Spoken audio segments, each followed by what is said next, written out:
Welcome, friend, to this peaceful journey through the mists of medieval history. Tonight, we're traveling back nearly 1,000 years to witness one of the most transformative stories ever told. Whether you're settling in for the evening or simply seeking refuge from the modern world, I'm grateful you've chosen to spend this quiet hour with us. The story I'm about to share isn't just about conquest and crowns. It's about a man whose very existence would reshape an entire civilization, forever altering the course of English history. This is the story of William the Conqueror. But more than that, it's the story of how one Norman duke's ambition transformed England from a collection of Anglo-Saxon kingdoms into something entirely new. By the time our journey ends, you'll understand how a bastard child from Normandy became the architect of modern English civilization itself. Let us begin in the Duchy of Normandy, where our story opens not in a grand palace but in the modest chambers of a young woman named Herleva. She was the daughter of a tanner from the town of Falaise, her hands still bearing the faint scent of the leather her family worked. On this particular morning, as autumn mist clung to the Norman countryside, Herleva was preparing for what would become the most consequential day of her life. Duke Robert of Normandy, known to history as Robert the Magnificent, had noticed the tanner's daughter during one of his frequent rides through Falaise. The attraction was immediate and intense, though their union would never be sanctified by the church. In the rigid social hierarchy of medieval Normandy, such relationships were common among the nobility, but the children born from them carried a burden that would follow them throughout their lives. When William entered the world in that fateful year of 1028, he bore the stigma that medieval society reserved for those born outside of marriage. The whispered word bastard would echo through his childhood like a constant shadow, shaping not just how others saw him, but how he saw himself. Yet, from his earliest moments, there was something different about this child, something that suggested destiny had marked him for greatness. The Normandy of William's birth was a land caught between worlds. Less than 2 centuries earlier, Viking raiders had carved out this territory through blood and determination. These Norsemen, or Normans, as they came to be known, had gradually adopted the French language and Christian faith, but they retained the warrior spirit and tactical brilliance that had made their ancestors the terror of medieval Europe. Duke Robert ruled this volatile duchy with an iron fist, but his court was far from the refined elegance we might imagine.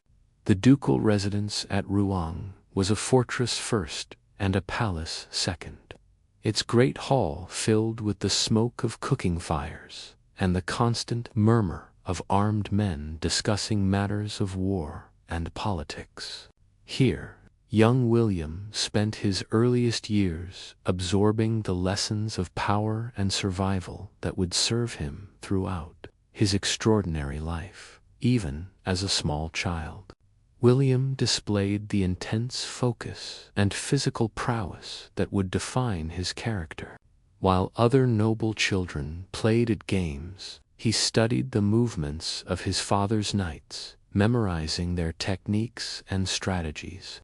His tutors quickly discovered that this boy possessed an almost supernatural ability to absorb information, particularly anything related to warfare and governance. The daily routine of William's childhood was rigorous beyond what most modern minds could comprehend.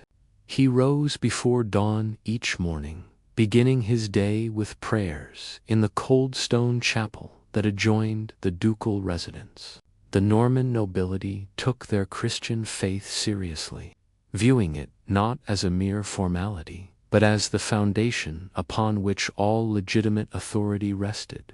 For William, these early morning devotions became a source of inner strength that would sustain him through the trials ahead. After prayers came physical training that would have challenged grown men.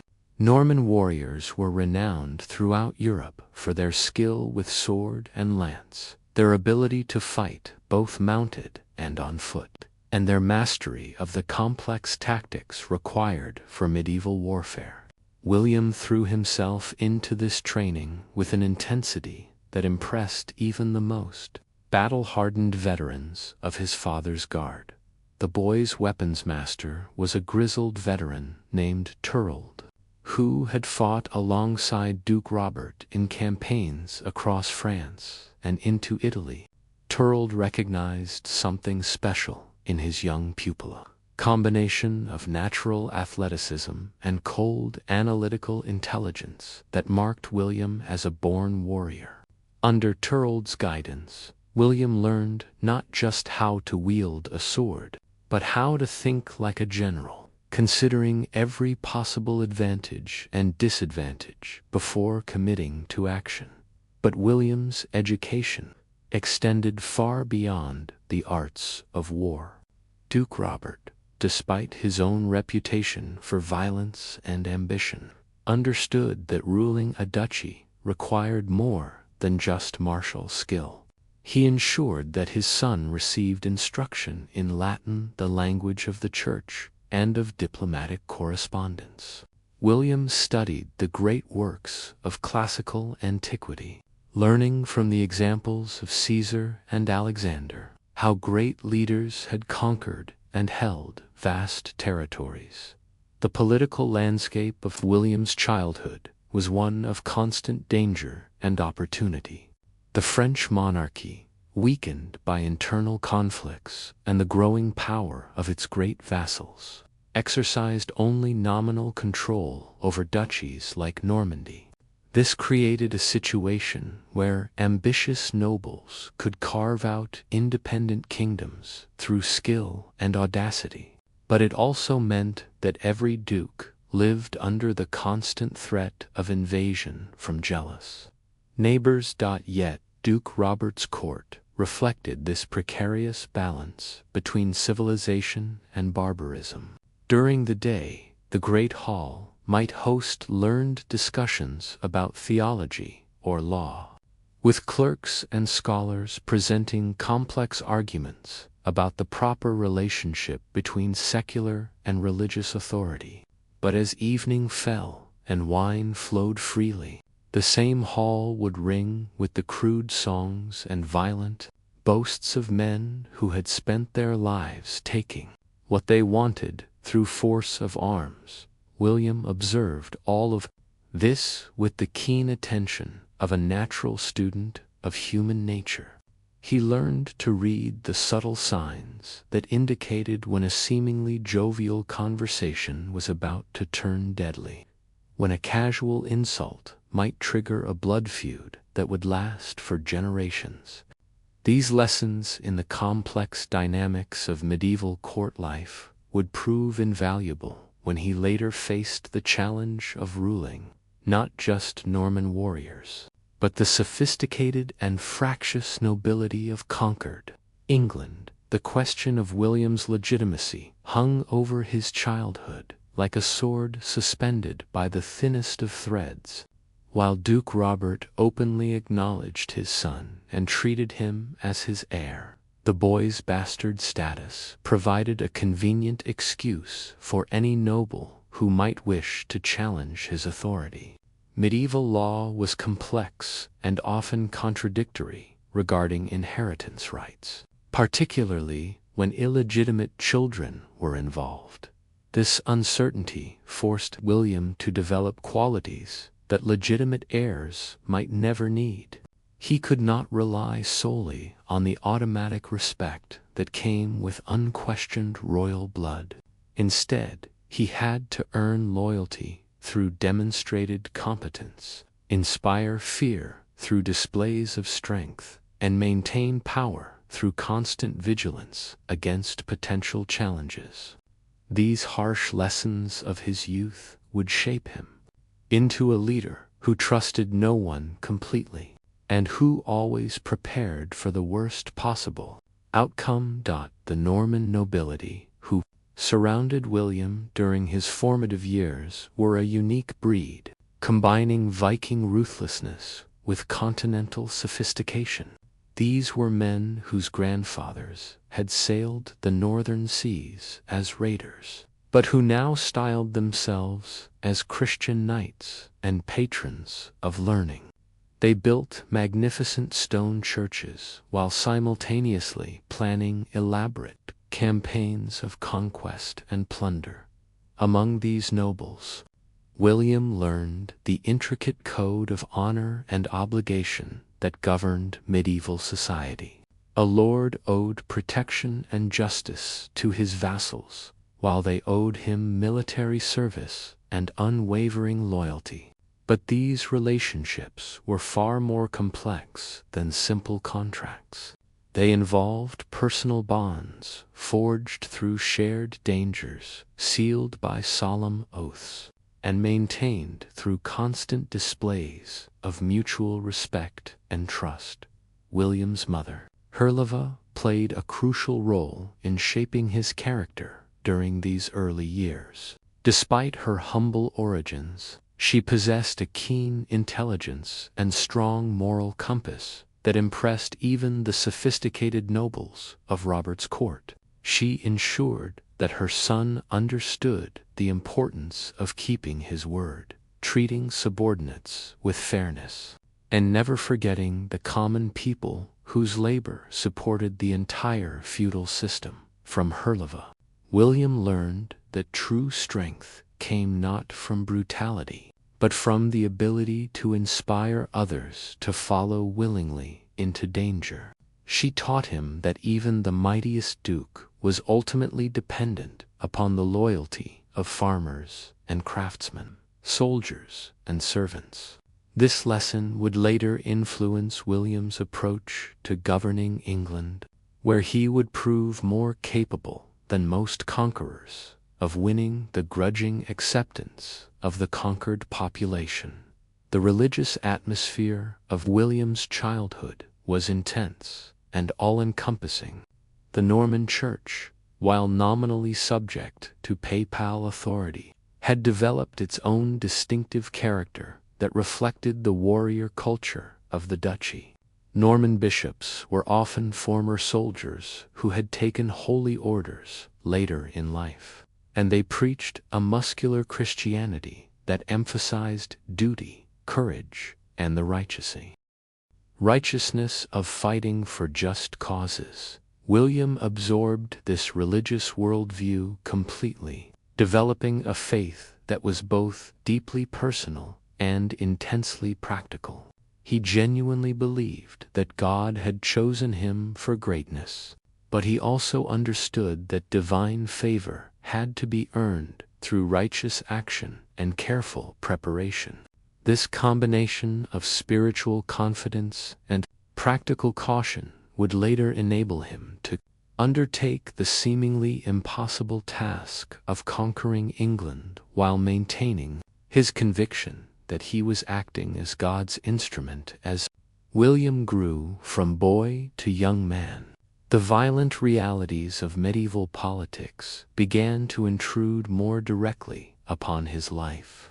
The Duchy of Normandy was surrounded by enemies who viewed its wealth and strategic position with envious eyes. The Count of Anjou pressed from the south. The King of France threatened from the east, and rebellious Norman barons plotted from within. Duke Robert's response to these challenges was characteristically direct and brutal, leading to a series of campaigns that would test both his military skill and his son's readiness to inherit power. The first time William accompanied his father on campaign, he was barely 12 years old, but already tall and strong for his age. The experience of seeing actual warfare of watching men die violent deaths in service to political ambitions completed. His education in the harsh realities of medieval rulership learned that mercy was often a luxury that leaders could not afford, that hesitation in battle could doom entire armies, and that the price of maintaining power was eternal vigilance against those who would seize it for themselves. These early military experiences also revealed William's natural talent for leadership under pressure. Even as a youth, he displayed an uncanny ability to remain calm in chaotic situations, to quickly assess the tactical situation, and to inspire confidence in older, more experienced warriors. Veterans who had served his father for decades began to speak of the young bastard with a respect that transcended his questionable birth. But it was not military prowess alone that would define William's character during these formative years. As he matured, observers began to notice something far more dangerous than mere physical courage. The boy possessed an analytical mind that could dissect complex political situations with surgical precision, where other young nobles saw only glory and adventure in warfare. William saw patterns, weaknesses, and opportunities that could be exploited for long-term advantage. The daily rhythm of life in Duke Robert's court provided William with countless lacquered opportunities to study the intricate dance of medieval politics. Each morning, after his prayers and weapons training, he would position himself in the great hall where his father held court. Here he watched as petitioners approached the ducal throne, each bringing their own agenda, their own carefully crafted version of truth. A typical morning might begin with a dispute between two minor nobles over grazing rights along their shared border. William observed how his father listened to both sides, asking pointed questions that revealed inconsistencies in their testimonies. He noted how the Duke's decision was influenced not just by the legal merits of the case, but by considerations of which family had provided more loyal service, which controlled more strategic territory, and which might pose a greater threat if their grievances remained unaddressed. These lessons in practical governance were invaluable, but they came at a cost that only William truly understood. Every decision his father made created new enemies or disappointed former allies. The weight of constant judgment, of knowing that every word might tip the balance between peace and war, began to etch lines of premature age across Duke Robert's face. William absorbed these observations with the keen attention of someone who knew he would soon face similar burdens. The afternoons were devoted to more formal education, though even here the focus remained intensely practical. William's tutors were not merely scholars, but men who had served in diplomatic missions to foreign courts. They taught him to read not just Latin texts, but the subtle language of gesture and tone that revealed a negotiator's true intentions. He learned that a slight hesitation before answering a question might indicate deception, that excessive courtesy often masked hostile intentions, and that the most dangerous enemies were those who smiled while plotting destruction. One of his most influential teachers was a monk named Lanfranc, who had gained renown throughout Europe for his scholarship and administrative abilities. Lanfranc recognized that William's quick mind was capable of grasping concepts that challenged much older students. Under his guidance, the young Duke's son delved into the complex relationships between secular and religious authority. studying how successful rulers had balanced their obligations to earthly vassals with their duties to divine law through Lanfranc's teaching. William developed a sophisticated understanding of how power actually functioned in medieval society.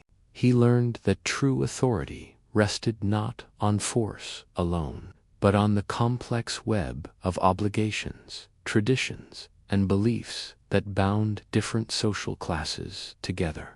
A duke who relied solely on military strength might win battles, but he would ultimately fail to create the stable institutions necessary for lasting rule. The evenings in Duke Robert's court were perhaps the most educational of all, though in ways that would horrify modern sensibilities. As wine flowed and tongues loosened, the carefully maintained facades of daylight hours would slip away, revealing the raw ambitions and bitter resentments that drove Norman politics.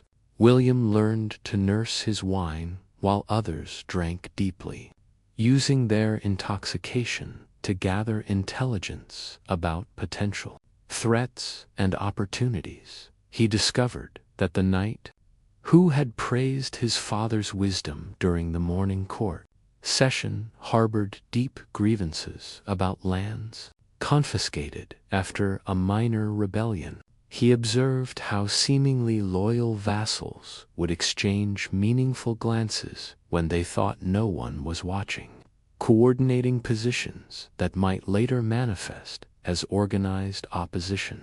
Most importantly, he learned that information gathered in these informal settings was often more valuable than anything revealed through formal diplomatic channels. The physical demands placed upon William during these years would have broken lesser men.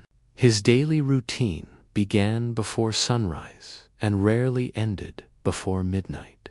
After morning prayers and weapons training came hours of instruction in languages, law, and military strategy. The afternoon might bring actual combat training with seasoned knights, followed by administrative duties that taught him the practical skills of managing complex finances and legal obligations. Yet perhaps the most challenging aspect of William's education was learning to navigate the constant undercurrent of violence that characterized Norman society.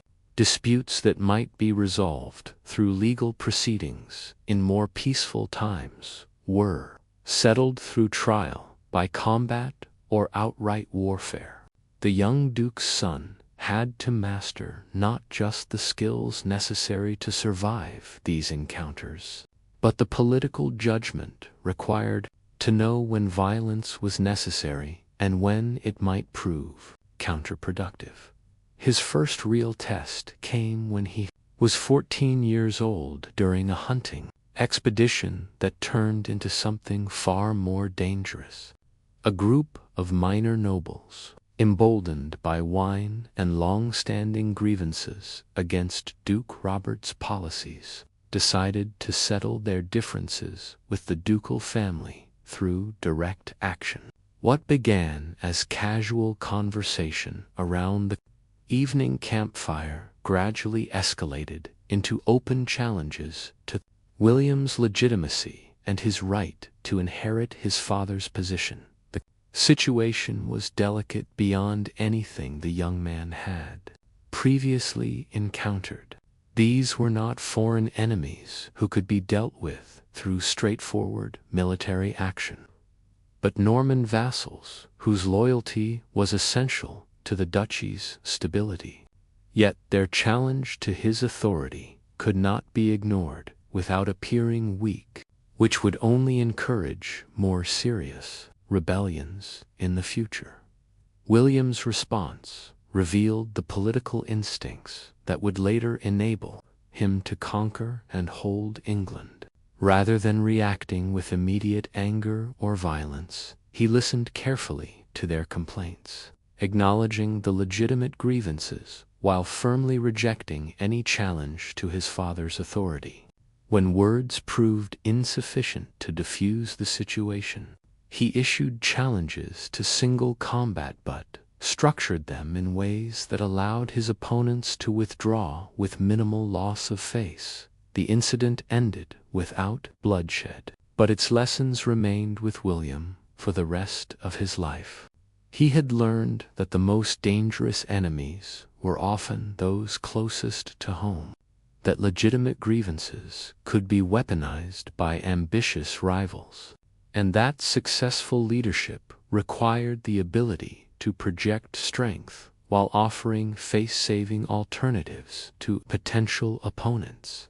As news of William's handling of this crisis spread throughout Normandy, veteran nobles began to reassess their opinions of Duke Robert's bastard son. The boy, who had once been dismissed as an accident of ducal lust, was beginning to demonstrate qualities that marked him as a potential leader worthy of respect. His combination of physical courage, political intelligence, and carefully controlled ambition suggested that the duchy's future might be more secure than many had previously believed. But even as William's reputation grew within Normandy, events beyond the duchy's borders were shaping the larger political landscape in ways that would profoundly influence his destiny. The situation was delicate beyond anything the young man had previously encountered. These were not foreign enemies who could be dealt with through straightforward military action, but Norman vassals whose loyalty was essential to the duchy's stability. Yet their challenge to his authority could not be ignored without appearing weak, which would only encourage more serious rebellions in the future. William's response revealed the political instincts that would later enable him to conquer and hold England. Rather than reacting with immediate anger or violence, he listened carefully to their complaints, acknowledging the legitimate grievances while firmly rejecting any challenge to his father's authority. When words proved insufficient to diffuse the situation, he issued challenges to single combat but structured them in ways that allowed his opponents to withdraw with minimal loss of face. The incident ended without bloodshed, but its lessons remained with William for the rest of his life. He had learned that the most dangerous enemies were often those closest to home, that legitimate grievances could be weaponized by ambitious rivals, and that successful leadership required the ability to project strength while offering face-saving alternatives to potential opponents. As news of William's handling of this crisis spread throughout Normandy, veteran nobles began to reassess their opinions of Duke Robert's bastard son. The boy, who had once been dismissed as an accident of ducal lust, was beginning to demonstrate qualities that marked him as a potential leader worthy of respect. His combination of physical courage, political intelligence, and carefully controlled ambition suggested that the duchy's future might be more secure than many had previously believed.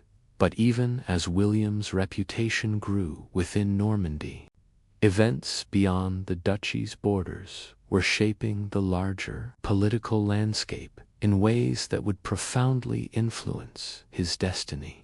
The English throne, occupied by the Anglo-Saxon king, Edward the Confessor, was becoming the center of increasingly complex succession disputes. Edward's lack of direct heirs meant that multiple claimants were positioning themselves to inherit the crown, and the Norman court was taking careful note of these developments. Duke Robert had maintained friendly relations with the English court for many years, based partly on family connections and partly on shared interests in containing the growing power of hostile neighbors.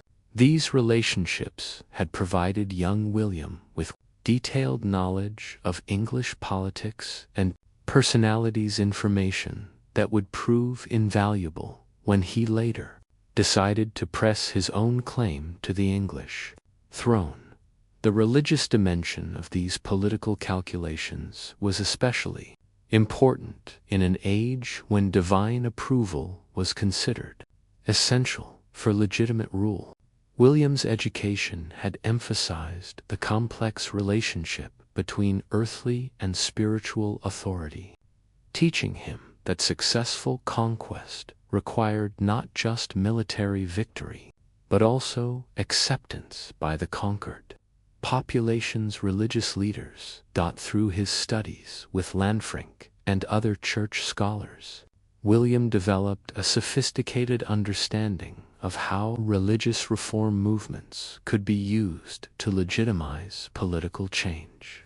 He learned that presenting conquest as a mission to purify corrupt religious practices could transform what might otherwise appear as mere aggression into a righteous crusade blessed by divine authority. This knowledge would later prove crucial when William decided to invade England. His ability to present his campaign as an effort to reform English church practices and restore proper religious observance would help him gain papal support and legitimize his conquest in the eyes of European Christian opinion. The winter of 1042 brought changes that would fundamentally alter the trajectory of William's life. Duke Robert, perhaps recognizing his own mortality or simply seeking to secure his son's inheritance, began making arrangements for a pilgrimage to Jerusalem. Such journeys were common among medieval nobles who sought to demonstrate their piety, while gaining spiritual benefits that might offset the violence necessary to maintain worldly power. But pilgrimages were also extremely dangerous undertakings that frequently ended in death from disease, accident, or hostile action. Before departing, Duke Robert needed to ensure that his duchy would remain stable and his son's inheritance would be respected during his absence. This required extracting oaths of loyalty from every major noble family, a process that revealed the complex web of obligations and rivalries that held Norman society together.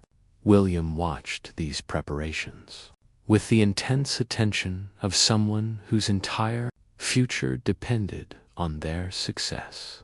He observed how his father balanced threats and inducements to secure the necessary commitments, noting which nobles required additional persuasion and which seemed genuinely committed to honoring their oaths. These lessons in the practical mechanics of political loyalty would serve him well when he later faced similar challenges as a ruler in his own right. The day of Duke Robert's departure was marked by elaborate ceremonies that emphasized both the religious nature of his journey and the continuity of ducal authority during his absence. William, now 15 years old and approaching the age when medieval nobles typically assumed independent command, stood beside his father as the assembled nobility swore their oaths of allegiance. The weight of their expectations and the fragility of their promises would have overwhelmed a less prepared young man, but William's years of careful education had equipped him to understand exactly what these commitments meant and how they might be enforced. As Duke Robert's party disappeared into the morning mist, heading toward the ports that would carry them to the Holy Land, William began the most challenging period of his youth. He was not yet old enough to rule independently, but the Regency Council established to govern in his father's absence was composed of men whose loyalty was questionable, and whose ambitions posed constant threats to his inheritance. The months that followed tested every skill William had developed during his intensive education. Rebellious nobles, encouraged by his youth and the temporary power vacuum created by his father's absence, began challenging ducal authority in ways they would never have dared while Robert remained in Normandy. William's response to these challenges would determine not just his immediate survival, but his fitness to inherit one of medieval Europe's most important duchies. The young regent's first major crisis emerged from an unexpected quarter. Baldwin of EU, one of Duke Robert's most trusted advisers, and a man who had sworn solemn oaths to protect William's interests, began showing signs of dangerous ambition. Baldwin controlled vast estates along Normandy's eastern border, commanded the loyalty of numerous knights, and possessed the military experience that William still lacked. More troubling still, he had begun hosting private gatherings at his castle meetings that excluded William's supporters and focused on discussions of the duchy's uncertain future. William spies a network of servants and minor nobles who owed their positions to ducal favor brought disturbing reports of these gatherings. Baldwin was not openly challenging William's right to inherit, but he was raising questions about whether such a young ruler could effectively protect Norman interests against the growing threats from neighboring territories. These seemingly reasonable concerns masked a more dangerous agenda. As Baldwin began positioning himself as the natural choice to serve as William's guardian and chief advisor, the situation required delicate handling that tested every lesson William had absorbed during his years of political education. Direct confrontation with Baldwin would likely trigger the very rebellion that the older man seemed to be orchestrating. But allowing these discussions to continue unchallenged would signal weakness and encourage more ambitious nobles to join what might become an unstoppable coalition against ducal authority. William's response demonstrated the sophisticated understanding of human psychology that would later enable him to manipulate far more complex political situations. Rather than attacking Baldwin directly, he began a careful campaign to isolate the would-be rebel by strengthening his relationships with other powerful nobles who might otherwise remain neutral. In any future conflict, his first move was to visit the castle of Walter Giffard, one of Normandy's most respected military commanders and a man whose loyalty to the ducal family was beyond question. Walter had served Duke Robert faithfully for decades, participating in campaigns that had expanded Norman territory and increased the duchy's wealth and prestige. His support would be crucial in any confrontation with Baldwin's faction. The conversation that took place in Walter's great hall that winter evening revealed William's growing mastery of the subtle art of medieval diplomacy. He did not directly accuse Baldwin of treachery, which might have forced Walter to choose sides prematurely. Instead, he spoke generally about the challenges facing young rulers and the importance of maintaining unity during periods of external threat. His words were carefully chosen to plant seeds of concern about Baldwin's activities without appearing to make specific accusations. Walter, a veteran of countless political intrigues, understood the implications immediately. His response was equally subtle, expressing confidence in William's abilities while noting the unfortunate tendency of some nobles to mistake youth for weakness, that the conversation ended with Walter's pledge to remain vigilant against any threats to ducal authority, a commitment previously conducted, requiring him to demonstrate not just political acumen, but also detailed knowledge of trade routes, commercial law, and international relationships that affected Norman prosperity.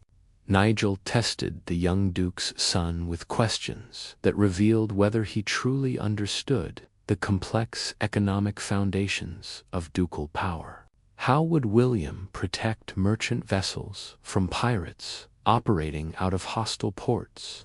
What policies would he implement to encourage foreign traders to use Norman markets?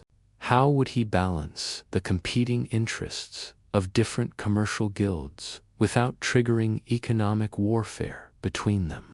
William's responses impressed even the cynical baron, demonstrating that his education had encompassed far more than military strategy and court politics.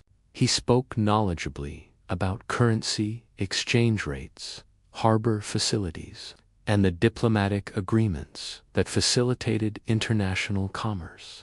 More importantly, he showed genuine understanding of how military and commercial interests intersected and how successful rulers needed to master both domains to maintain their power. By spring, Baldwin's conspiracy had reached the point where open action became inevitable. Intelligence reports indicated that he was preparing to move against several key ducal strongholds, while simultaneously demanding that William submit to his guardianship for the good of the duchy. The carefully worded ultimatum that arrived at the ducal court left no room for negotiation or compromise. William's response to this ultimate challenge revealed how completely he had absorbed the lessons of his father's reign.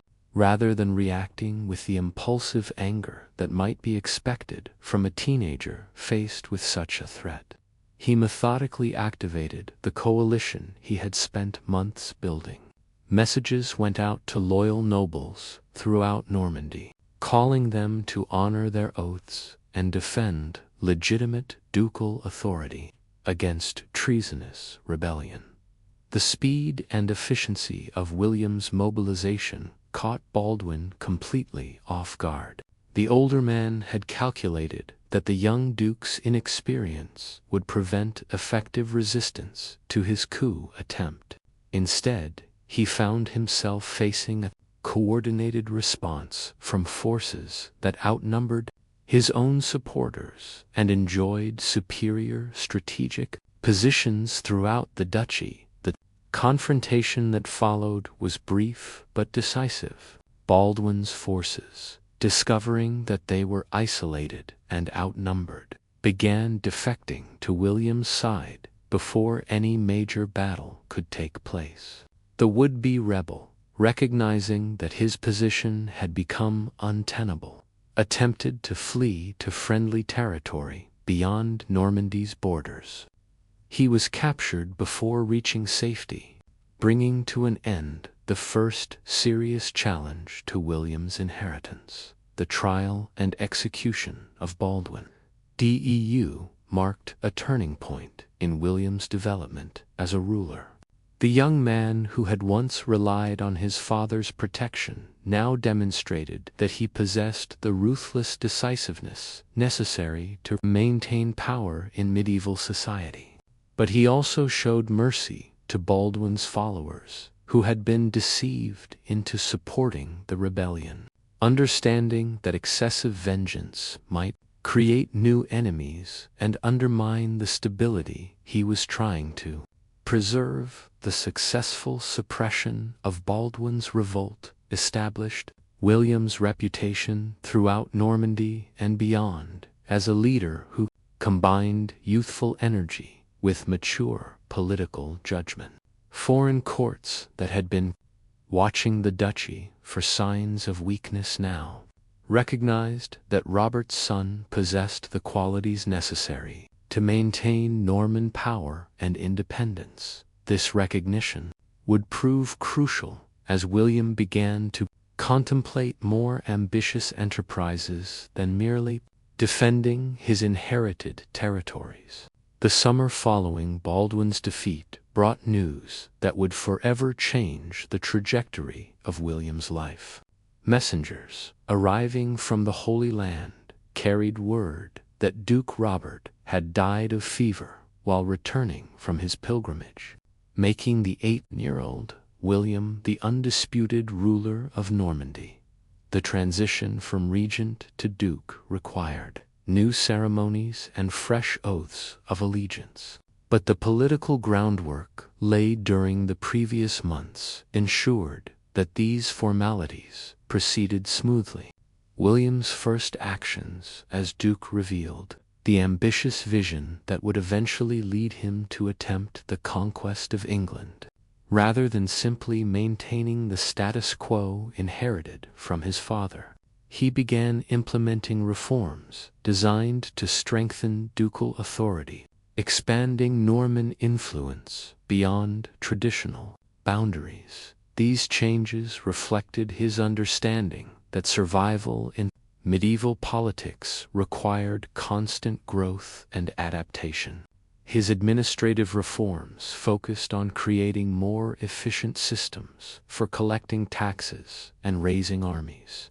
Recognizing that financial and military resources were the foundation of all political power, William established new procedures for assessing the wealth of noble estates, ensuring that ducal revenues reflected the actual prosperity of his territories rather than outdated valuations that had not been updated for generations.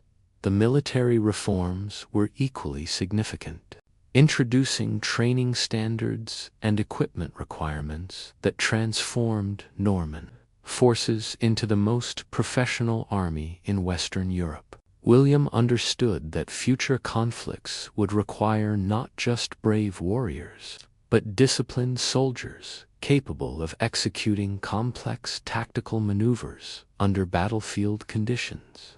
His emphasis on combined arms tactics, integrating cavalry, infantry, and archers into coordinated formations, would later prove decisive in his conquest of England.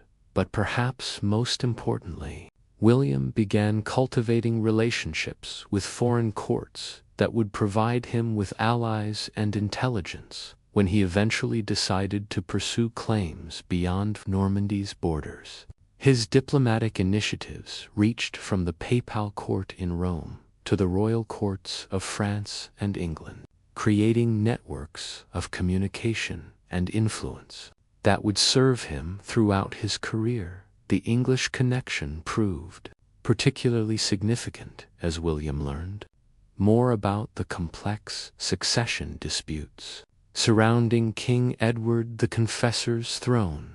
Edward's childless marriage and advanced age made it increasingly likely that multiple claimants would compete for the crown when he died. William's own tenuous claim based on distant family relationships and alleged promises from Edward himself would require careful preparation and skillful diplomacy to pursue successfully through merchants and pilgrims traveling between Normandy and England. William gathered detailed intelligence about English political factions, military capabilities, and potential sources of support for a Norman claimant. He learned about the growing tension between Earl Godwin's powerful family and King Edward's court conflicts that might provide opportunities for foreign intervention when the succession crisis finally arrived.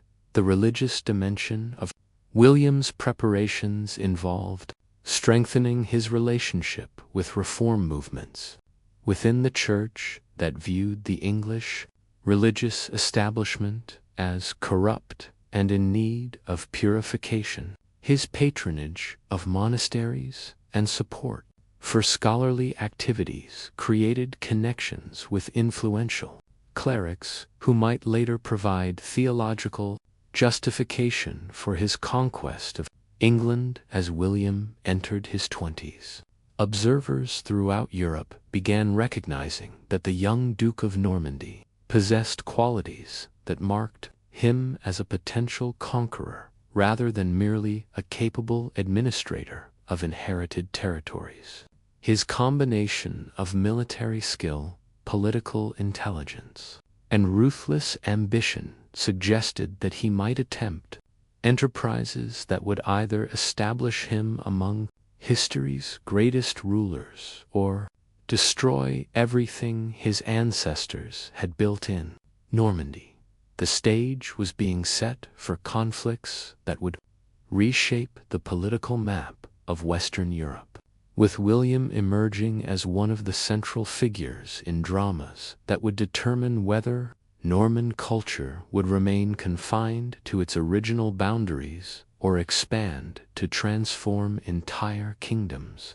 The bastard child, who had once faced constant challenges to his legitimacy, was preparing to challenge the legitimacy of crowns that had been worn by established dynasties for centuries. The stage was being set for conflicts that would reshape the political map of Western Europe, with William emerging as one of the central figures in dramas that would determine whether Norman culture would remain confined to its original boundaries or expand to transform entire kingdoms.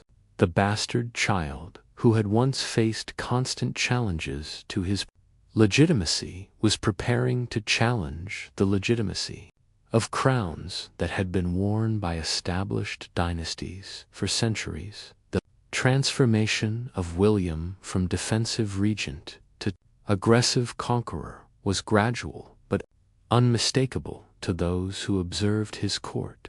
During these crucial years, the young man who had once focused primarily on preserving his inherited position now spoke increasingly of opportunities that lay beyond traditional Norman boundaries. His conversations with advisors and allies began to include discussions of hypothetical campaigns and potential conquests that suggested his ambitions had grown far beyond anything his father had contemplated. These evolving ambitions would soon be tested by challenges that would determine whether William possessed not just the vision to conceive great enterprises, but the practical skills necessary to execute them successfully against determined opposition. The next phase of his remarkable journey would reveal whether the lessons learned during his youth had truly prepared him for the ultimate test of medieval leadership, the conquest and governance of a foreign kingdom whose people had no reason to welcome Norman rule. The years that followed Wu. After prayers came the first meal of the day, taken in his private chambers, with only his most trusted advisors present. The conversation over bread and watered wine inevitably turned to the intelligence reports that had arrived during the night. William's network of spies and informants stretched throughout Normandy and beyond, providing him with detailed information about the movements and intentions of potential enemies. A typical morning briefing might include news of troop movements along the duchy's borders, reports of noble marriages that could shift political alliances, or intelligence about English court politics that might affect future succession disputes. William absorbed this information with the focused attention of a scholar studying sacred texts, understanding that survival depended upon staying ahead of his enemies' plans. The formal court session began at the third hour after sunrise, when the great hall, filled with petitioners seeking ducal justice or favor. William's throne, carved from a single piece of Norman oak and elevated on a platform that reminded all present of the hierarchical nature of medieval society, served as the focal point for these proceedings. The young duke's bearing during these sessions was carefully calculated to project both accessibility and authority. Each case that came before him required not just legal judgment, but political analysis. A dispute between two minor barons over water rights might seem trivial, but William understood that such conflicts could escalate into broader rebellions if not handled with wisdom and fairness. He listened to each argument with apparent patience, asking pointed questions that revealed the underlying motivations behind legal claims while demonstrating his mastery of Norman law and custom. The afternoon hours were devoted to military training and planning activities that revealed William's true passion and natural genius. In the castle's practice yards, he worked with weapons masters who pushed him to perfect skills that were already superior to those of most seasoned knights.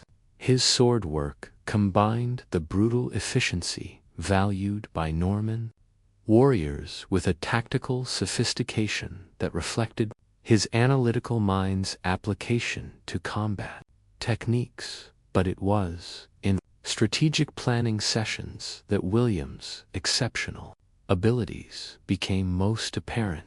Gathered around detailed maps spread across oak tables, he and his military advisors would debate hypothetical campaigns and analyze potential threats with an intensity that impressed veteran commanders.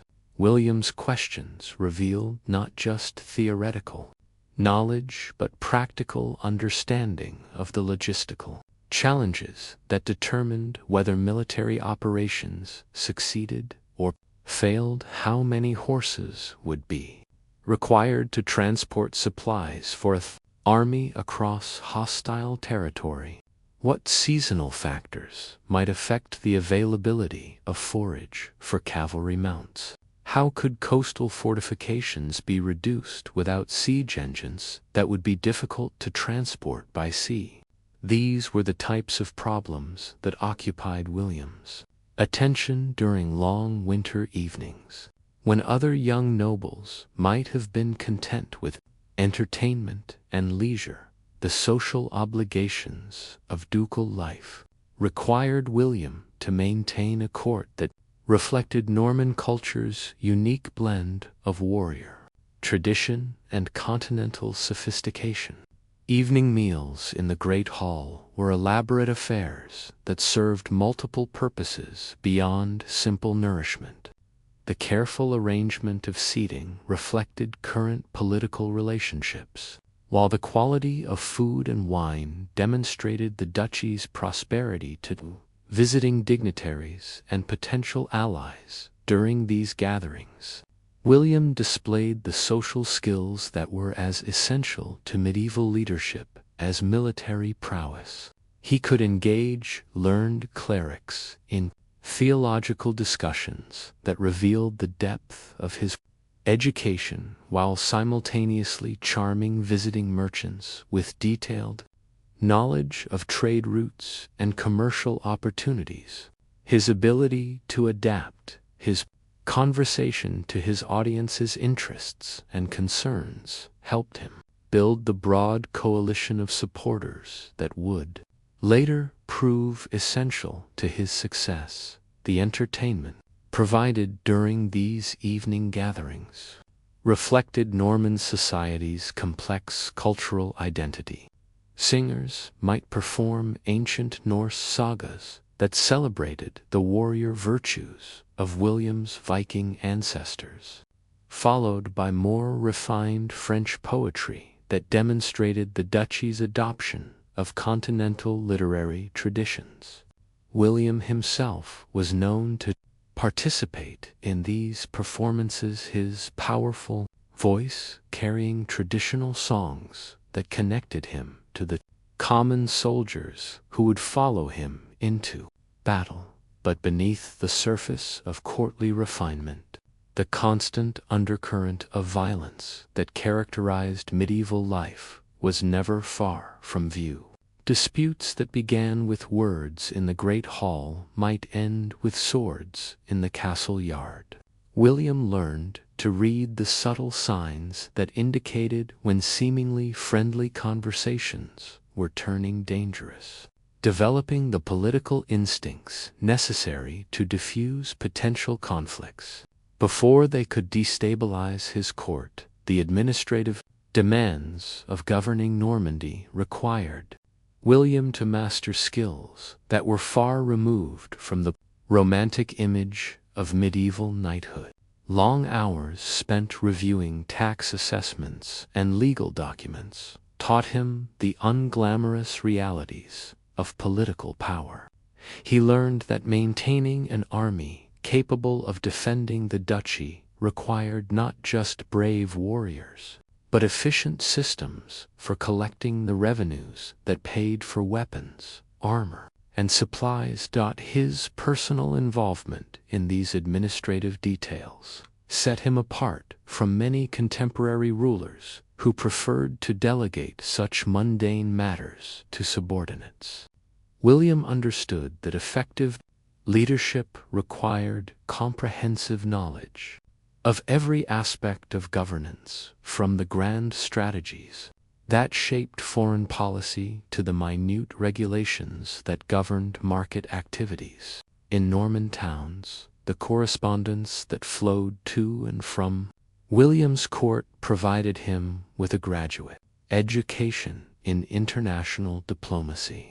Letters from papal legates, royal courts, and fellow nobles throughout Europe required careful analysis to understand their writer's true intentions.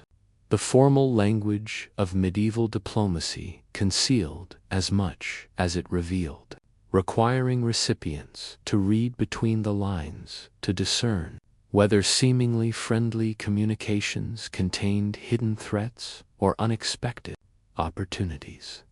William's responses to this correspondence revealed his growing sophistication as a political strategist. His letters were masterpieces of diplomatic ambiguity, phrased in ways that could be interpreted differently depending upon future developments. A message that appeared to offer friendship and cooperation might contain subtle warnings about the consequences of hostile action, while maintaining enough ambiguity to preserve negotiating flexibility. Religious obligations of ducal life extended far beyond personal devotions to encompass William's role as patron and protector of Norman churches and monasteries. His regular visits to religious institutions throughout the duchy served multiple purposes, demonstrating his piety while providing opportunities to gather intelligence about local conditions and popular opinion. During these visits, William would typically attend elaborate religious ceremonies that reinforced the connection between spiritual and temporal authority.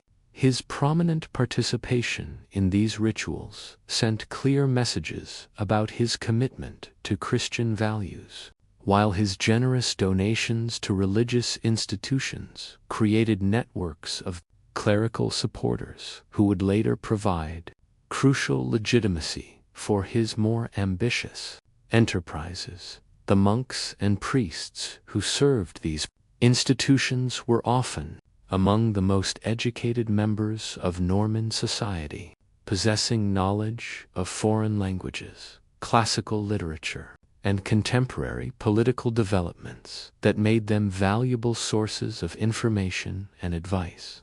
William cultivated relationships with these clerics carefully, understanding that their support could prove as valuable as military alliances in legitimizing controversial political actions. the seasonal cycle of medieval life, imposed its own rhythm on William's activities and concerns. Spring brought preparation for military campaigns as roads became passable and supplies could be transported more easily. Summer meant the active campaign season, when disputes that had simmered through the winter months might finally be resolved through armed conflict. Autumn was the time for harvest festivals and administrative accounting, when the year's revenues were calculated and plans made for the following year's expenditures. William's personal participation in these harvest celebrations demonstrated his connection to the agricultural foundation of Norman prosperity, while the detailed financial reviews revealed his mastery of the economic factors that determined military and political possibilities. Winter brought a different set of challenges and opportunities as travel became more difficult and military activities were generally suspended until spring. These months were devoted to planning, diplomacy, and the complex negotiations that shaped political relationships throughout medieval Europe. William used this time to strengthen alliances, resolve internal disputes, and prepare for the challenges that each new year would inevitably bring. The intelligence networks that William developed during these years would prove crucial to his later success as a conqueror and ruler. His agents operated throughout Europe, gathering information about military capabilities, political developments, and potential opportunities that might be exploited by an ambitious Norman duke. These networks required constant attention and substantial financial investment. The intelligence networks that William developed during these years would prove crucial to his later success as a conqueror and ruler. His agents operated throughout Europe, gathering information about military capabilities, political developments, and potential opportunities that might be exploited by an ambitious Norman duke. These networks required constant attention and substantial financial investment, but they provided William with strategic advantages that his enemies often failed to recognize until too late. Reports that reached William's private chambers painted detailed pictures of foreign courts and their internal dynamics. He learned about personality conflicts between English nobles that might be exploited during a succession crisis, about French royal policies that could affect Norman interests, and about papal politics that might influence church support for future military enterprises.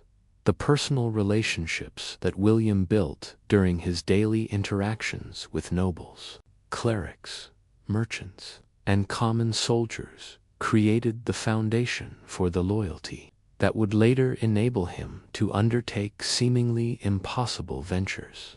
His ability to remember names, family connections, and personal preferences impressed those who served him, while his reputation for keeping promises and rewarding faithful service encouraged others to risk their lives and fortunes in his service. These relationships were built through countless small interactions that revealed William's character more clearly than any grand gestures. His treatment of servants, his patience with tedious administrative details, and his willingness to share the hardships of military campaigns created bonds of personal loyalty that transcended the formal obligations of feudal service. As William entered his 25th year, the daily routines that had shaped his character for nearly a decade began to yield their intended results. The young duke, who had once struggled to maintain authority over rebellious vassals, was now recognized throughout Europe as one of the most capable rulers of his generation. His court attracted ambitious young nobles from across the continent. Men recognized that service to William offered opportunities for advancement that were unavailable elsewhere. The transformation was subtle but unmistakable to those who observed William's development over time. The intense focus that had once been directed primarily toward survival was now channeled toward expansion and conquest. The defensive mindset of his youth was giving way to the aggressive confidence that would soon lead him to attempt enterprises that contemporaries would consider either brilliantly audacious or completely insane. The daily life that had once revolved around protecting inherited territories now increasingly focused on identifying opportunities to expand Norman influence beyond traditional boundaries. Military exercises that had once emphasized defensive tactics now explored offensive strategies suitable for campaigns in foreign territories. Diplomatic correspondence that had once sought primarily to maintain existing relationships now probed for weaknesses that might be exploited by an ambitious conqueror. The physical demands of ducal life had forged William's body into an instrument perfectly suited for the challenges of medieval warfare.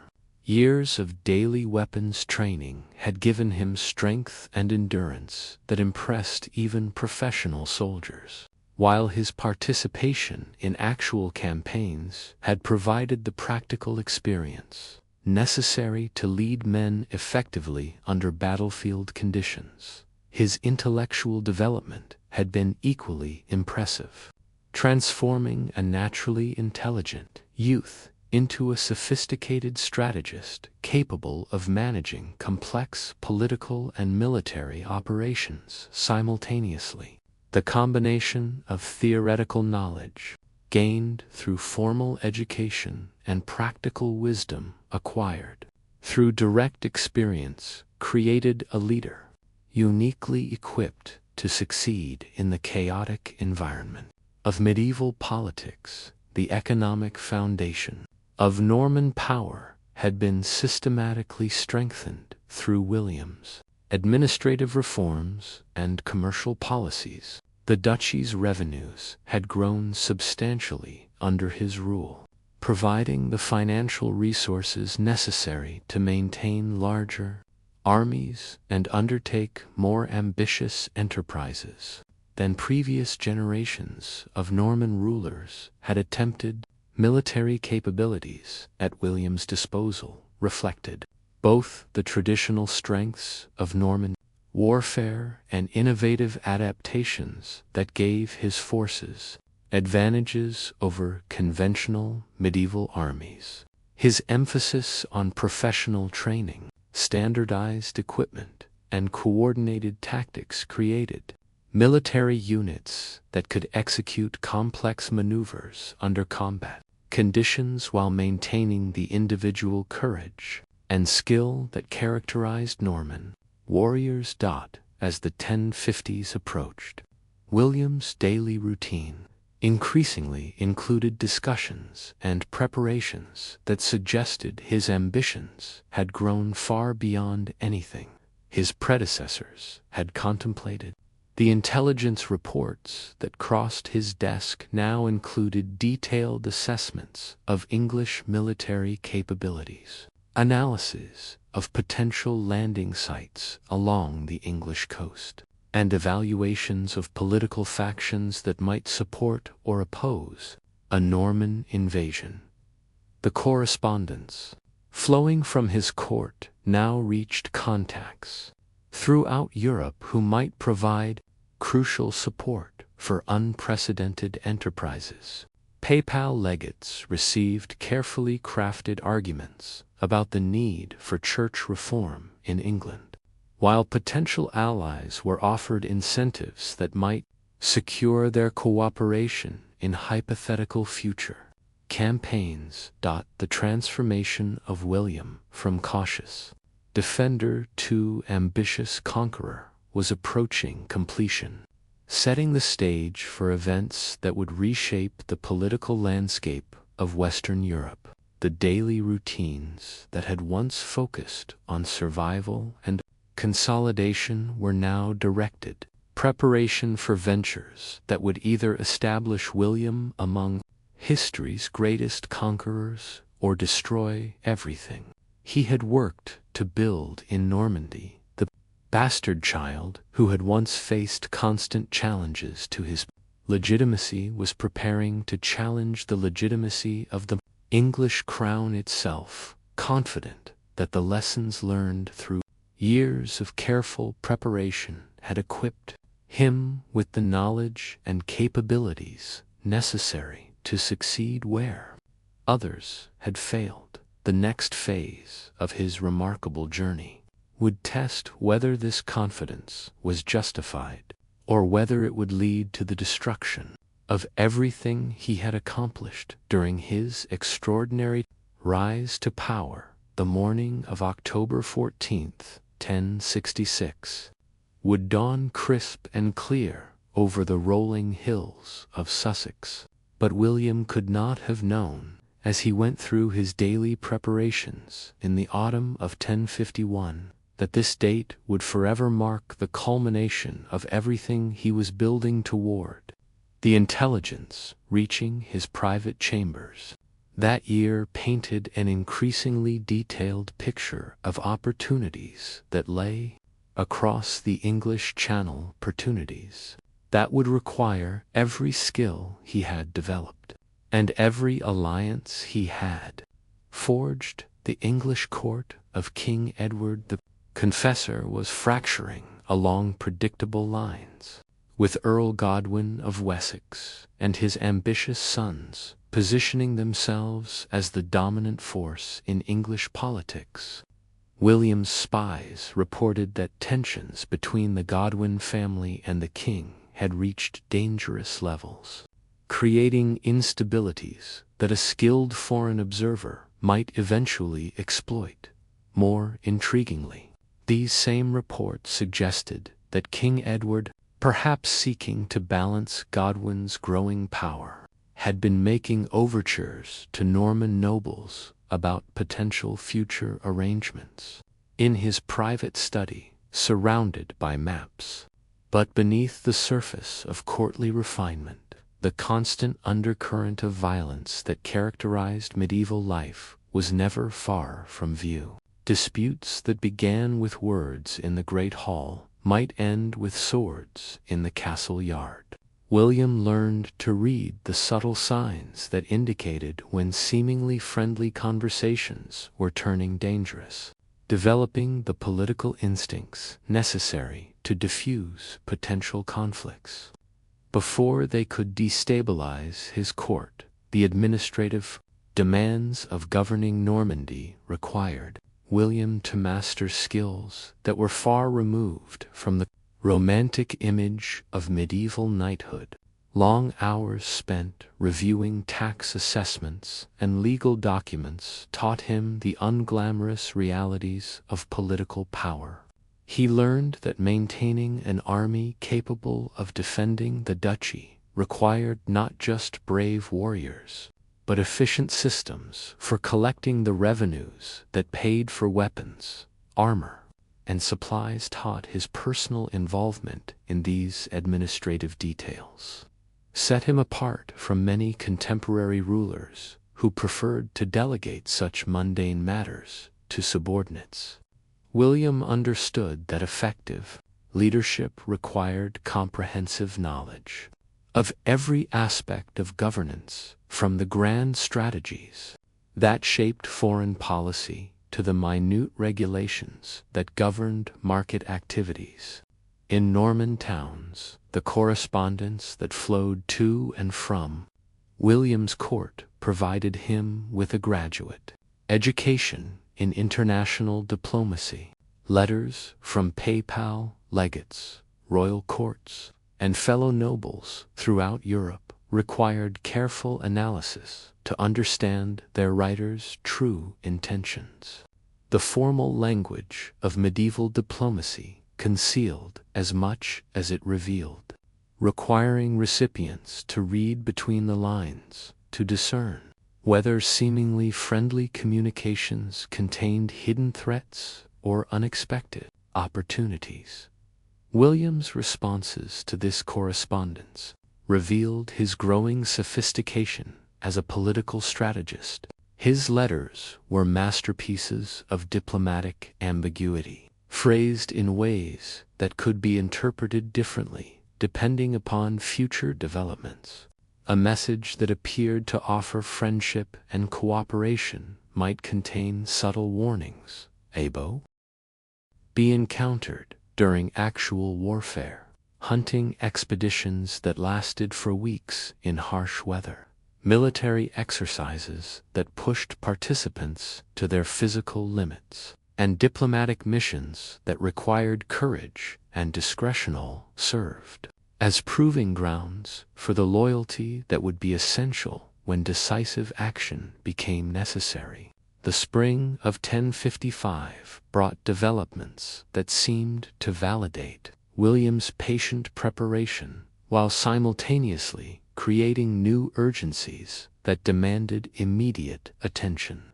Reports from England indicated that King Edward's health was declining in ways that made succession questions increasingly pressing. Harold Godwinson's growing influence suggested that any delay in Norman intervention might allow him to consolidate power beyond the point where foreign challenges could succeed. The papal response to William's diplomatic overtures had been cautiously encouraging, with indications that church authorities might be prepared to support Norman intervention if it were presented as a mission to reform English religious practices. This potential source of legitimacy could transform what might otherwise appear as unprovoked aggression into a righteous crusade blessed by divine authority. Yet the military intelligence reaching William's chambers painted a picture of English preparations that suggested Harold was anticipating external threats and taking measures to counter them.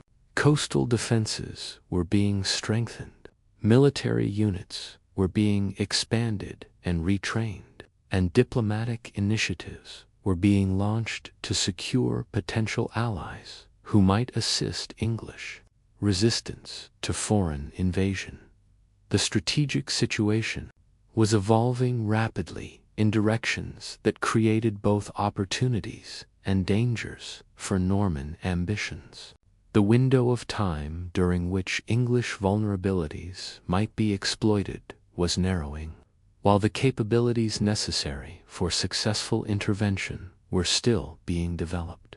William faced the classic dilemma of military planning, whether to act before preparations were complete and risk failure through inadequate resources, or to delay action while seeking perfection and risk losing the opportunity entirely. His decision-making process during this crucial period revealed the mature strategic judgment that distinguished him from less capable contemporary rulers, rather than rushing precipitously toward premature action or allowing excessive caution to paralyze initiative. William sought to optimize the timing of intervention to maximize advantages while minimizing risks. The solution he developed involved accelerating certain aspects of preparation while deliberately delaying others to achieve the optimal combination of readiness and opportunity. Military preparations were intensified to ensure that Norman forces would be capable of rapid, decisive action when the moment arrived, while diplomatic initiatives were expanded to secure the political support that would be necessary for legitimizing intervention. The summer campaigns of 1055 provided crucial testing opportunities for the military innovations William had been developing throughout his preparation period. his forces conducted operations against rebellious barons in southern Normandy, using tactics specifically designed to replicate the conditions likely to be encountered during English campaigns. These actions served the dual purpose of maintaining internal security while providing realistic training for future foreign ventures. The performance of Norman forces during these operations exceeded even William's optimistic expectations, demonstrating levels of coordination and effectiveness that suggested his military reforms had produced capabilities superior to anything available to potential enemies. The speed with which fortified positions were reduced, the efficiency of logistical operations under field conditions, and the discipline maintained by troops during extended operations all indicated that Norman armies possessed the professional competence necessary for successful foreign conquest. More importantly, these campaigns revealed William's own evolution as a military commander whose capabilities had transcended the tactical level to encompass the strategic vision necessary for managing complex operations involving multiple objectives and diverse forces.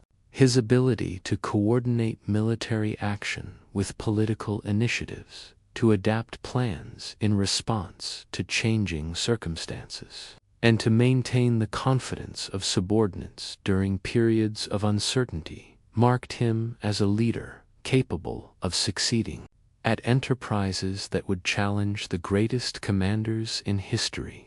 The autumn of 1055 brought intelligence reports that suggested the moment for decisive action was approaching more rapidly than even William's most optimistic projections had anticipated. King Edward's deteriorating health created succession pressures that might soon force resolution of questions that had been simmering beneath the surface of English politics for years. Harold Godwinson's position as the most likely successor was strengthening, but his authority remained vulnerable to challenges that combined military capability with superior legal claims.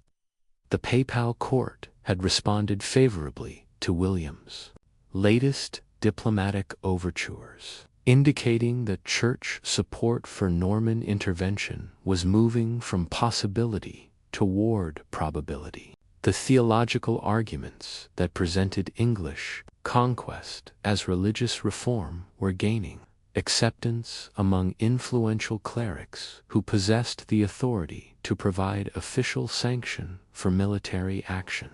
Most significantly, the intelligence networks that had been monitoring English political developments reported increasing instability within Harold's coalition that suggested his apparent strength might be more fragile than surface appearances indicated.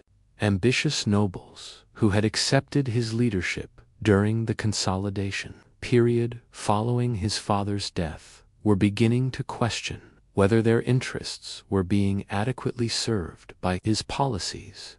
William's response to these developments revealed the strategic patience that had characterized his approach throughout the preparation period. Rather than immediately seizing what appeared to be emerging opportunities, he carefully analyzed the long-term implications of different possible interventions to ensure that any action taken would produce lasting advantages rather than temporary gains. The winter planning sessions of 1055 and 1056 reflected this analytical approach as William and his advisors examined potential scenarios with systematic thoroughness that left no significant variable unconsidered. The discussions that took place during these conferences represented the culmination of years of preparation, bringing together military expertise, political intelligence, diplomatic knowledge, and strategic vision in ways that created comprehensive understanding of the challenges and opportunities that lay ahead. The plans that emerged from these sessions were remarkable for their scope and sophistication, addressing not just the immediate military requirements for successful invasion, but also the long-term administrative structures that would be necessary for governing conquered territories. William understood that military victory would be meaningless without the political and institutional framework necessary to convert conquest into lasting rule. His vision for post-conquest England reflected lessons learned from studying successful examples of foreign domination throughout history, combined with innovations that addressed the specific characteristics of English society and Norman capabilities. The governmental structures he envisioned would preserve enough English traditions to minimize resistance while implementing sufficient Norman practices to ensure effective control. The legal frameworks that would govern the conquered kingdom represented particularly sophisticated attempts to balance competing requirements for legitimacy and authority. English law would be preserved where it served Norman interests, while being modified or replaced where it conflicted with ducal prerogatives. The result would be a hybrid system that drew upon the best features of both traditions, while avoiding the weaknesses that had enabled previous conquests to fail. The economic policies planned for post-conquest administration reflected William's understanding that successful rule required not just political control, but also the prosperity that would make Norman governance preferable to alternatives that might be offered by potential rebels. English commercial activities would be encouraged and protected while being channeled in directions that served Norman strategic interests. The religious dimension of planned reforms offered perhaps the greatest opportunities for legitimizing Norman rule in ways that would be acceptable to the conquered population. The purification of English church practices presented as a return to proper Christian observance could provide theological justification that would make resistance appear not just futile, but actually sinful. As spring arrived in 1056, William's daily routine reflected the approaching culmination of nearly a decade of systematic preparation. The administrative responsibilities that had once consumed most of his attention were now handled efficiently by subordinates who had been trained to manage routine affairs independently, freeing the Duke to focus on the strategic decisions that would determine the success or failure of his most ambitious enterprise. The physical conditioning that had been maintained throughout the preparation period was intensified to ensure peak performance during the demanding campaigns that lay ahead. William's weapons training now emphasized not just individual combat skills, but also the leadership techniques that would be necessary for inspiring confidence during the chaos of actual battle. William's response to these developments revealed the sophisticated strategic thinking that would characterize his Count's approach to the English venture. Rather than immediately seizing the obvious opportunity presented by Godwin's exile, he carefully analyzed the long-term implications of different possible interventions. His intelligence suggested that Godwin's exile might be temporary, and that premature involvement in English politics could create enemies without achieving lasting advantages. Instead, William focused on strengthening his relationships with King Edward while avoiding commitments that might limit his future options. His diplomatic communications with the English court expressed sympathy for Edward's difficulties, while offering general support that stopped short of specific military assistance. This approach maintained valuable connections while preserving the flexibility that would be essential when more decisive opportunities emerged.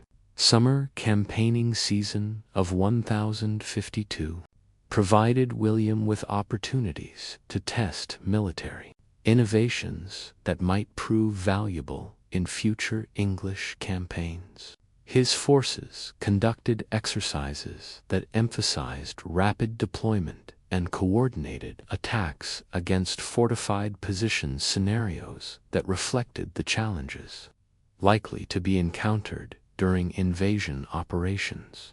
These training programs revealed both capabilities and limitations that would influence strategic planning for actual campaigns. The return of Earl Godwin to England in the autumn of 1052, accomplished through a combination of popular support and political maneuvering that forced King Edward to accept his restoration, demonstrated the complexity of English politics in ways that both encouraged and concerned William's ambitions. Godwin's success showed that determined leaders could overcome seemingly impossible odds through skillful exploitation of popular sentiment and noble rivalries.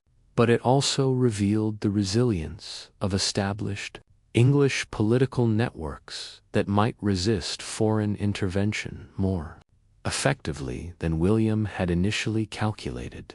The winter months following Godwin's return were devoted to reassessing English possibilities in light of these new developments. William's analysis suggested that direct confrontation with the restored Godwin family would be extremely difficult, but that future succession crises might create opportunities for more subtle interventions. The key was maintaining readiness to act decisively when circumstances became favorable, while avoiding premature commitments that might waste resources or create unnecessary enemies. The daily rhythm of ducal life during 1053 reflected this strategic patience, with continued military preparation balanced against diplomatic initiatives designed to preserve future options. William's correspondence with English nobles increased in frequency and sophistication, establishing relationships that might prove valuable during future crises, while gathering intelligence about potential supporters and opponents of Norman intervention. The most significant development of this period was William's growing conviction that successful conquest of England would require not just military victory, but comprehensive political and religious transformation that could legitimize Norman rule in the eyes of the conquered population. This recognition led to expanded planning that encompassed governmental structures, legal systems, and cultural policies that would be necessary for converting military success into lasting political control. His study of Roman conquest histories provided models for the type of systematic transformation that would be required, while his analysis of more recent Frankish and German expansions revealed both successful strategies and dangerous pitfalls that contemporary conquerors had encountered. These historical studies influenced his approach to current preparations, emphasizing the importance of planning for governance rather than focusing exclusively on military operations. The administrative burden of these expanded preparations required William to develop new systems for managing information and coordinating complex projects that involved military, diplomatic, financial, and religious components simultaneously. His personal staff grew to include specialists in areas ranging from naval construction to canon law, creating an informal planning organization that resembled a modern military staff more than a traditional medieval court. The physical demands of this intensified preparation routine pushed William's endurance to its limits. requiring him to maintain peak military readiness, while simultaneously mastering the detailed knowledge necessary for effective strategic planning. His daily schedule expanded to include technical consultations that might last for hours, followed by physical training that maintained the combat skills essential for personal leadership during actual campaigns. The social obligations of ducal life became increasingly focused on building the coalition of supporters that would be essential for any major enterprise. William's court attracted ambitious young nobles from throughout Europe who recognized that service to the Norman duke offered opportunities for advancement that were unavailable elsewhere.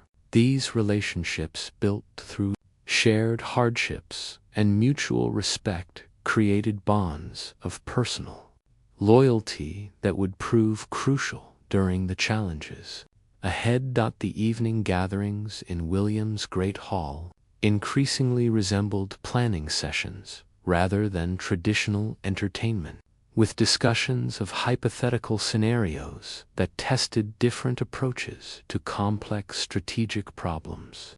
The Norman nobles who participated in these conversations developed sophisticated understanding of the challenges involved in foreign conquest, while their commitment to William's leadership deepened through their involvement in planning processes that made them stakeholders in potential success. By 1054, William's daily routine had evolved to encompass preparation activities that would have been unthinkable during his youth.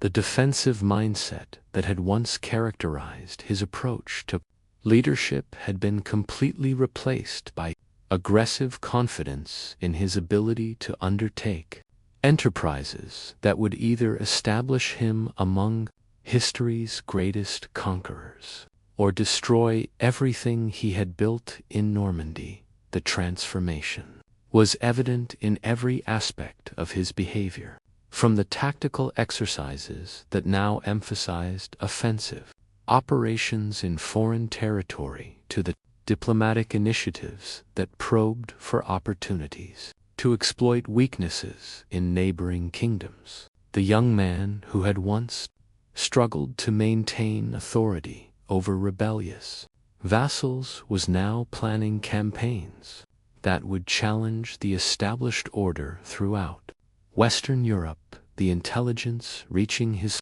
chambers painted increasingly detailed pictures of opportunities that lay beyond Norman borders, while the military capabilities at his disposal had grown to levels that made previously impossible ventures seem achievable through careful planning and determined execution. The financial resources generated through his administrative reforms provided the foundation for enterprises that would require unprecedented investments in men, equipment, and supplies.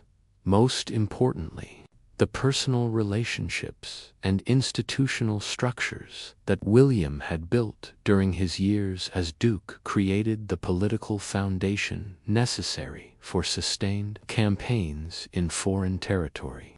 The loyalty of his followers, earned through years of shared challenges and mutual success, provided the human resources that would be essential for any attempt to conquer and hold distant territories against determined resistance. The daily preparations that had once focused on survival and consolidation were now directed toward ventures that would test every skill William had developed and every alliance he had forged. The bastard child, who had once faced constant challenges to his legitimacy, was preparing to challenge the legitimacy of ancient royal dynasties, confident that his careful preparation had equipped him with the capabilities necessary to succeed where others had failed throughout history. The year 1054 brought with it series of events that would test William's evolving strategic vision in ways he could never have anticipated. As winter gave way to spring, disturbing reports began reaching his private chambers about developments to upset the delicate balance of power he had worked so carefully to establish throughout Northern Europe. The death of Earl Godwin in April of that year created a vacuum in English politics that his son Harold moved quickly to fill. But Harold Godwinson was a different type of adversary than his father had been. Where Godwin had been a master of political intrigue who preferred negotiation to warfare, Harold possessed both the cunning of a seasoned politician and the martial skills of a professional warrior. William's intelligence networks painted a picture of a man who combined dangerous ambition with the practical capabilities necessary to achieve his goals. Harold's consolidation of power in England proceeded with efficiency that impressed even William's most experienced advisors. The new Earl of Wessex demonstrated an understanding of English political dynamics that enabled him to build coalitions while simultaneously eliminating potential rivals. His treatment of the English nobility revealed sophisticated judgment about when to offer incentives and when to apply pressure, creating a power base that appeared far more stable than anything his father had achieved. More troubling still were reports suggesting that Harold had begun implementing military reforms that addressed many of the weaknesses William had identified in English defensive capabilities. The traditional fyrd system was being supplemented with professional troops trained in continental fight. Rather than rushing immediately toward military action, he convened emergency sessions with his most trusted advisors to analyze the implications of Edward's illness for Norman interests. The discussions that took place over the following days would determine whether years of careful preparation would culminate in decisive action or prudent restraint. Morning briefings during this crucial period painted a complex picture of opportunities and dangers that required sophisticated analysis to navigate successfully. Harold's rapid consolidation of power suggested that delay might allow him to strengthen his position beyond the point where foreign intervention could succeed. Yet premature action without adequate preparation could result in catastrophic failure that would destroy everything William had built in Normandy. His daily routine during these tense weeks reflected the dual nature of his position as both a responsible ruler managing current affairs and an ambitious conqueror preparing for unprecedented ventures. Dawn conferences with military commanders explored the readiness of Norman forces for immediate deployment, while afternoon sessions with diplomatic advisors examined the international implications of different possible responses to English developments. The physical demands of maintaining peak military condition became even more intense as William recognized that personal leadership during actual combat might soon be required. His morning weapons training now included scenarios specifically designed to prepare him for the type of mounted combat that would be essential during English campaigns, while his strategic studies focused on the tactical challenges of coordinating complex operations in unfamiliar territory. The correspondence flowing from his chambers during this period revealed the final stages of diplomatic preparation, as potential allies were asked to make definitive commitments that would transform theoretical support into practical assistance. The responses to these overtures arrived with increasing frequency, painting a picture of European opinion that was cautiously favorable to Norman ambitions while remaining concerned about the risks involved in challenging established English power. Count Baldwin of Flanders proved particularly receptive to William's proposals, recognizing that Norman's success in England would create opportunities for Flemish commercial expansion, while simultaneously weakening potential rivals who might threaten his own territories.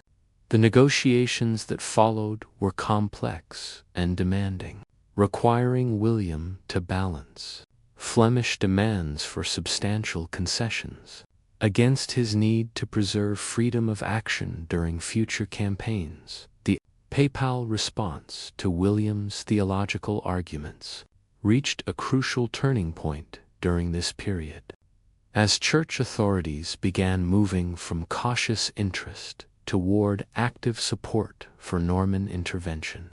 The religious justification that would legitimize conquest in the eyes of Christian Europe was falling into place with timing that seemed almost providential, providing William with moral authority that would prove as valuable as military capabilities through carefully cultivated relationships with influential clerics. William had successfully presented his potential campaign as a mission to reform corrupt English religious practices rather than mere territorial aggrandizement. This theological framework would prove crucial for maintaining the loyalty of Norman forces during difficult moments while simultaneously undermining English resistance by questioning the legitimacy of their religious and political leadership. The summer of 1056 brought military exercises that tested Norman readiness under conditions designed to replicate the challenges of English campaigns as closely as possible.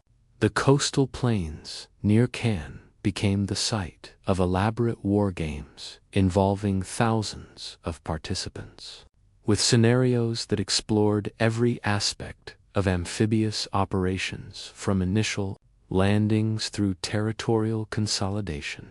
These exercises revealed both impressive capabilities and remaining limitations that influenced final preparations for actual operations.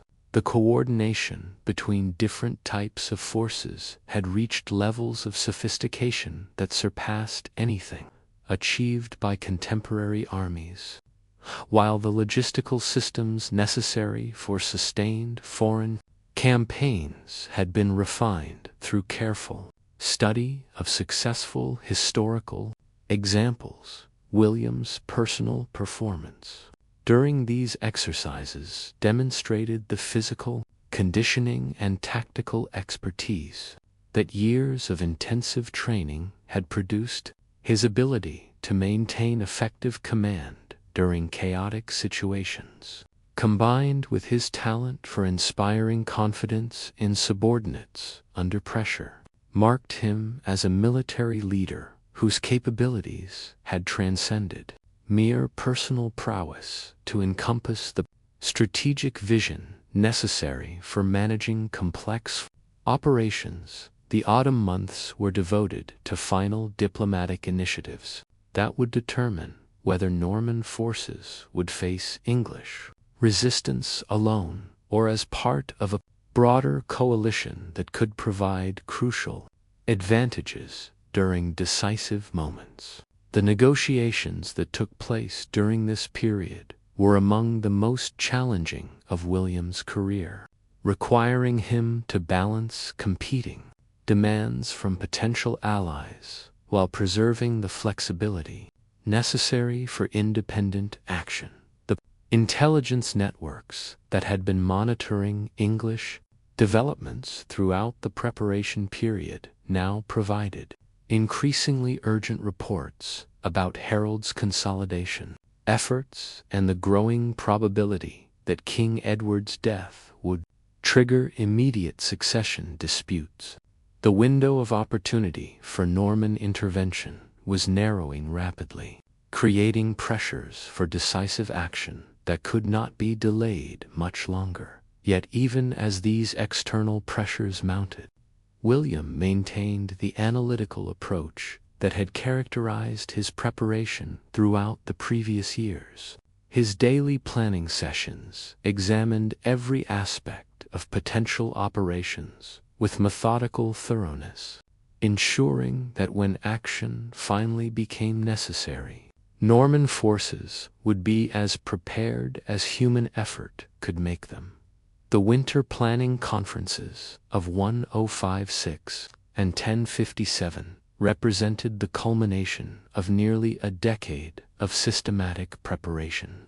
As William and his closest advisors finalized the strategic framework that would guide their most ambitious enterprise, the discussions that took place during these sessions addressed not just immediate military requirements, but also the long-term administrative structures that would be necessary for governing conquered territories.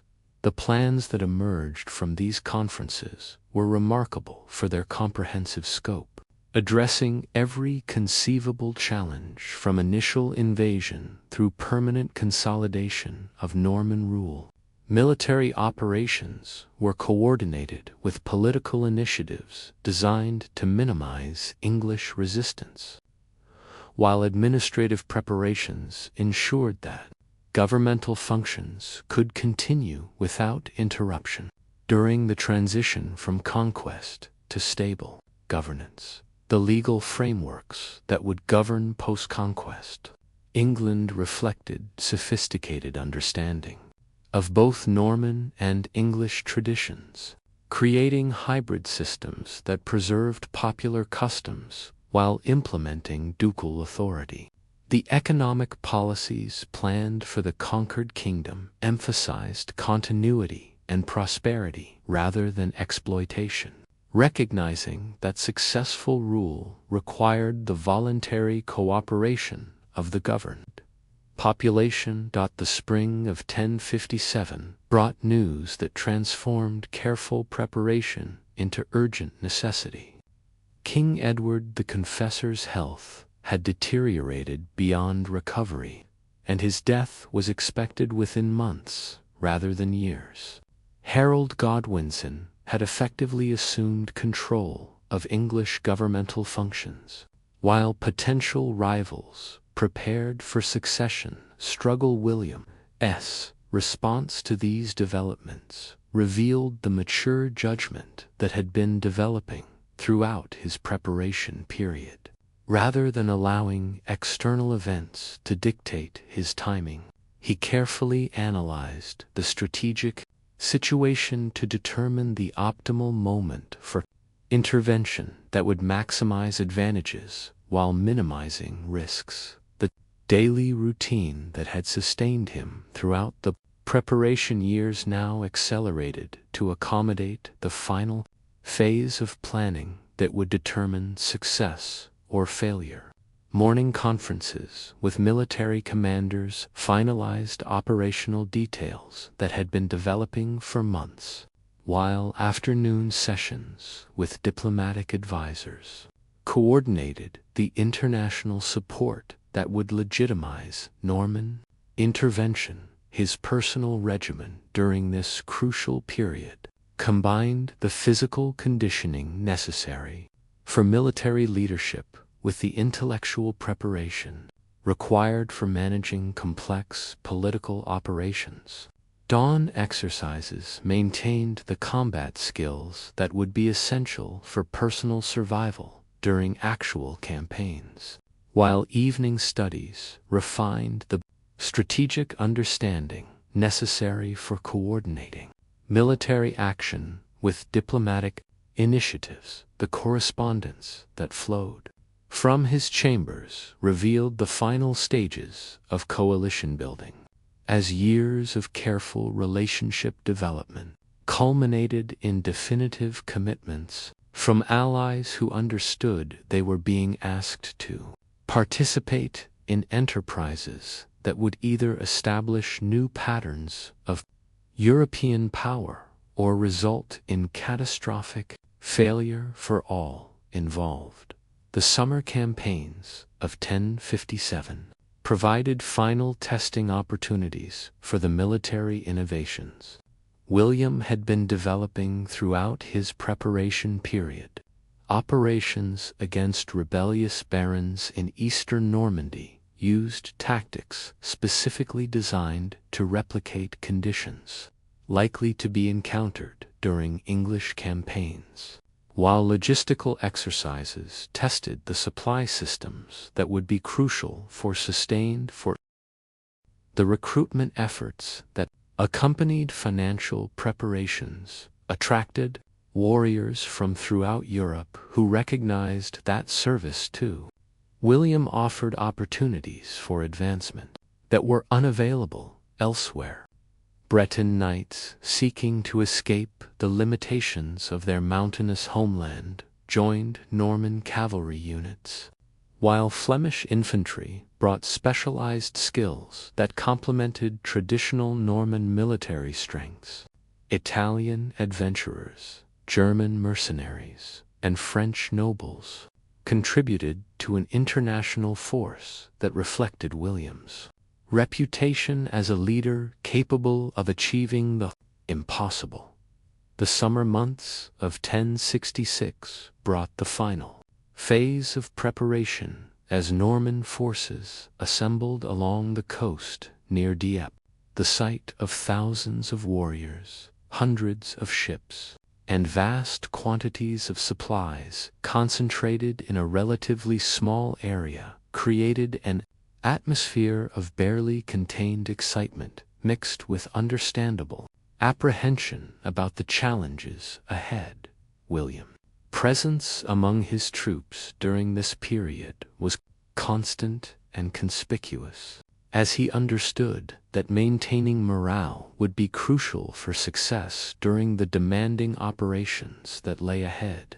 His daily routine during the assembly period combined the practical requirements of military leadership with the psychological needs of men who were preparing to risk everything for uncertain rewards. Morning inspections of equipment and supplies demonstrated his attention to details that could determine survival during actual combat, while evening addresses to assembled troops provided opportunities to reinforce the religious and legal justifications that made their enterprise righteous, rather than merely the crossing itself, proved less challenging than many had feared.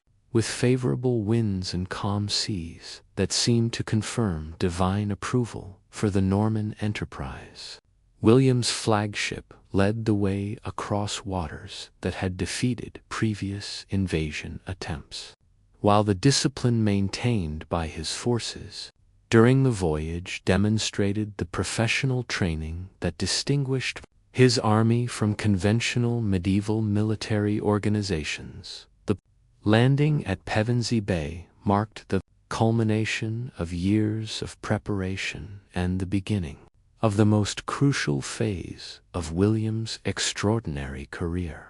His first steps on English soil were taken with full awareness that he had committed everything he had built in Normandy to an enterprise that would either establish him among history's greatest conquerors or destroy the life's work that had brought him to this moment of ultimate destiny. The beach that Norman forces established during their first hours on English territory reflected both careful, advanced planning and the adaptability that would prove essential during the challenging campaign ahead. Fortifications were constructed using prefabricated materials transported across the channel, while scouts fanned out across the surrounding countryside to gather intelligence about English defensive preparations and local political sentiment. William's personal conduct during these crucial first hours revealed the leadership qualities that had enabled him to inspire such extraordinary loyalty among diverse followers who had risked everything to support his ambitions. His calm assessment of tactical situations, combined with visible concern for the welfare of individual soldiers, created confidence that spread throughout the army despite the obvious dangers they faced in hostile territory. The news that reached the Norman camp within days of landing confirmed that Harold Godwin's had achieved decisive victory over Norwegian forces at Stamford Bridge, one threat, while simultaneously creating new urgencies for Norman operations. Harold's success demonstrated his military capabilities while also indicating that he would soon be marching south with battle-tested troops who had just proven their effectiveness against formidable opponents. William's response to this intelligence revealed the strategic thinking that would characterize his approach throughout the English campaign. Rather than seeking to avoid battle with Harold's approaching forces, he chose to position his army in ways that would force the English king to fight under conditions that favored Norman tactical advantages. The decision to remain near the coast while establishing fortified positions demonstrated confidence in Norman military superiority that would prove crucial for maintaining morale during the decisive confrontation ahead. The site chosen for this confrontation would be a ridge near Hastings, where Norman forces could utilize their cavalry effectively, while forcing English troops to attack uphill against prepared positions. The battlefield that William selected for what would become one of history's most famous military encounters reflected both tactical genius and strategic understanding of the psychological factors that would determine victory or defeat. The dawn of October 14th, 1066, broke gray and cold over the Sussex countryside, and William rose in his tent before the first light touched the horizon. His squires moved quietly around him as they helped him into the layers that would define this day. First came the padded gambeson, its quilted surface designed to absorb the shock of blows that might penetrate his mail. Then the hauberk itself, thousands of iron rings linked by Norman armorers whose craft had been perfected through generations of warfare as his attendants worked. William's mind was already moving through the tactical considerations that would shape the coming battle. Harold's army had arrived during the night, taking position along the ridge that the English called Senlac Hill. The reports from his scouts painted a picture of a formidable defensive line, with Harold's housecarls forming the center and local militia filling out the flanks. The dragon banner of Wessex flew prominently above the English position, a symbol of authority that William intended to capture before the sun set. His morning meal was simple bread and watered wine consumed while reviewing the final dispositions of his forces. The Norman army had been arranged in 3 divisions, Bretons on the left, Normans in the center, and French allies on the right. Each division combined cavalry, infantry, and archers, proportions that reflected years of tactical innovation and battlefield experience. The sound of horns echoing across the valley announced the beginning of Norman preparations as thousands of warriors began their own morning rituals. Some knelt in prayer before makeshift altars, seeking divine protection for the hours ahead.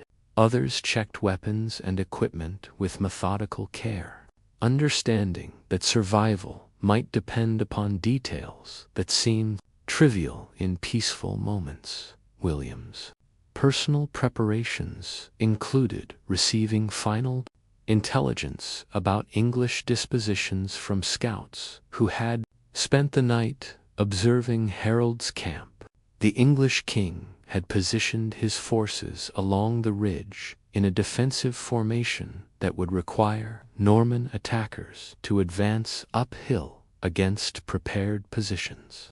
The tactical challenge was formidable, but William had spent years developing solutions to exactly these types of problems. His warhorse, massive destrier, bred for the demands of medieval combat, stood ready with equipment that reflected both practical necessity and symbolic importance. The saddle was hacked to provide security during mounted combat, while the bridle and reins allowed precise control during the intricate maneuvers that characterized Norman cavalry tactics. The animal's training had been as intensive as that of its rider, creating a partnership that functioned with almost supernatural coordination.